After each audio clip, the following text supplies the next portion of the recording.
ஓய்வு. இப்போது ஆழ்ந்து பாருங்கள், கண்களை திறக்காமல் புருவ மத்தியில்.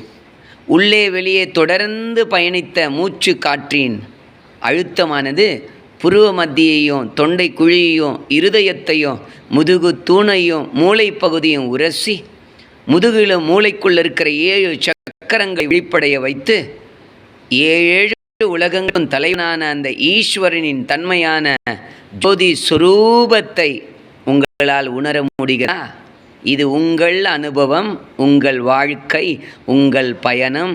You are the owner for your life.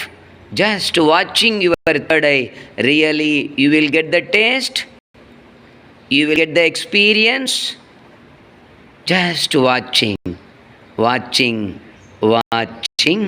உற்று பார்ப்பவன் பார்ப்பன